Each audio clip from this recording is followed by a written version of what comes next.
Have you ever looked at your pocket change and thought, it's just a quarter? Well, think again.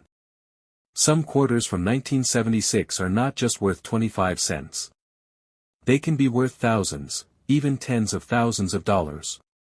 And in some rare cases, people have claimed these coins are worth over $100,000, even close to $1 million. Sounds crazy, right? But it's true. Some of these coins are extremely rare and valuable, and people are cashing in. And guess what? You might have one in your pocket or your drawer right now and not even know it. Let me tell you why these 1776 to 1976 bicentennial quarters are so special. In 1976, the U.S. celebrated 200 years of independence. To mark that event, the mint made special quarters with a different design. Instead of the regular eagle on the back, these quarters show a drummer boy playing his drum, with a torch and stars in the background. On the front, you'll see the usual George Washington face, but instead of just 1 year, it says 1776 to 1976. These quarters were made for the celebration, and millions of them were made. So most of them are still worth just 25 cents. But a few rare ones have special errors or were made differently, and those are the ones collectors are hunting for. So, what makes a bicentennial quarter rare and valuable? Let's break it down simply. Some of these quarters were made with mistakes, called errors. These errors happen during the coin-making process. When a machine messes up or something goes wrong, a weird or rare coin might be made. If that coin makes it out into the world, and a collector finds it, it can be worth a lot of money. The more unique the mistake, the more valuable the coin. One example is the no-S proof quarter. Normally, proof coins are special coins made for collectors, and they are made at the San Francisco Mint. These coins usually have a shiny mirror-like finish and a small S mint mark on them. But in some super rare cases, a few proof quarters were made without the S mark.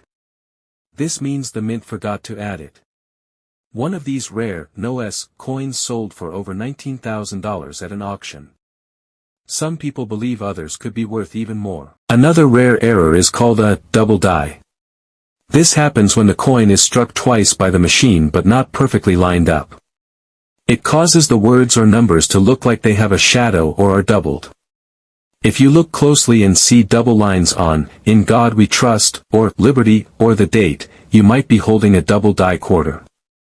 These can sell for $3,000, $5,000, and some in perfect condition can go for over $20,000. There are also coins called off-center strikes. That just means the coin wasn't centered when it was stamped, so the design looks pushed to one side, and part of it might be missing. If the date is still fully visible and the coin is way off-center, these can sell for $5,000 to $10,000, and some super dramatic ones go for over $50,000. And here's another big one: coins struck on the wrong type of metal. Normally, quarters are made from a mix of copper and nickel. But sometimes, a quarter gets stamped on the metal meant for another coin, like a dime or a foreign coin. These are called wrong planchet errors. They're smaller, lighter, and look a little strange. One quarter was found struck on a dime blank, and it sold for over $10,000. Another one was struck on a silver dollar planchet and sold for $28,000. Some of the bicentennial quarters were also made out of 40% silver, not the usual metal. These silver coins were mostly sold in special collector sets, but sometimes they pop up in the wild. If you find a 1776 to 1976 quarter and it feels heavier or looks shinier than normal, it might be one of these. A silver bicentennial quarter in perfect shape can sell for $10,000 to $20,000, especially if it's a proof coin or has another error 2.69. Now, imagine this: you're cleaning your room, and you open an old drawer. You see some coins, and one of them is a shiny quarter with the drummer boy on the back. You think it looks cool, so you search it online. You realize it's a bicentennial quarter. You check the weight. You take a closer look at the letters. Suddenly, you see that something looks odd. It's not lined up right or the letters are doubled. You go get it checked out, and boom, it's worth $15,000, $30,000, maybe even more. It could happen. It has happened. One lucky person sold a rare triple-struck silver bicentennial quarter for $32,000. Another person found a double-die version that sold for $8,000. And one of the highest prices paid was over $45,000 for a super rare error in top condition. These aren't made-up stories. These are real coins, real auctions, and real money. Now, you might hear crazy stories online about bicentennial quarters worth $1 million or even $15 million. Be careful, most of those are not true. They're just rumors or hype to get clicks. But that doesn't mean your coin isn't valuable. Real collectors and auction houses have paid big money for these coins, $10,000, $25,000, even close to $50,000. That's still life-changing for a coin you thought was just spare change. So how do you check if your quarter is valuable? First, look at the design. Does it have the drummer boy on the back and say 1776 to 1976? Good, that's a bicentennial quarter. Next, look at the mint mark.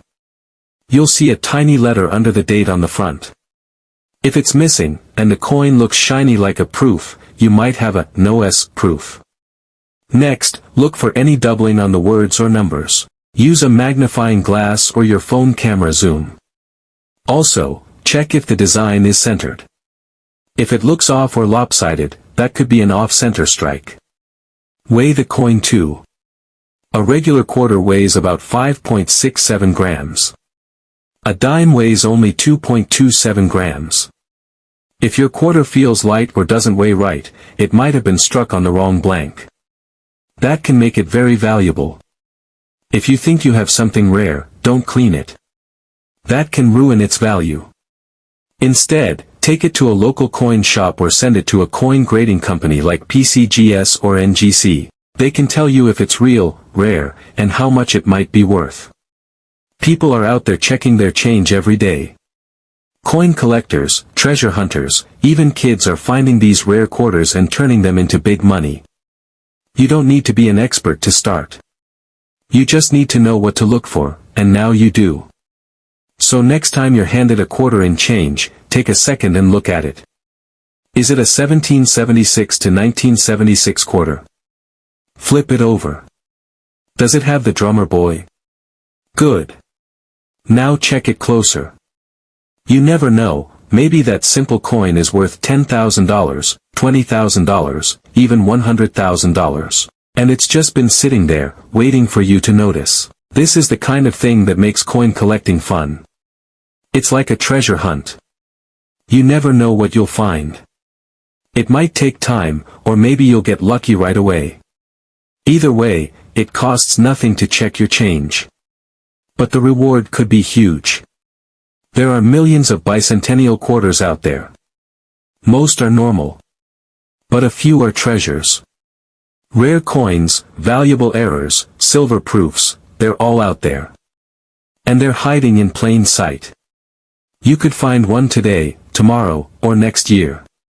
But only if you look. So keep an eye out. Look at every quarter you get. If you see 1776 to 1976, pay attention. Take a closer look. You might just be holding a small piece of history, and a very big payday. Let me know if you'd like this in a downloadable format or want help turning this into a voiceover script.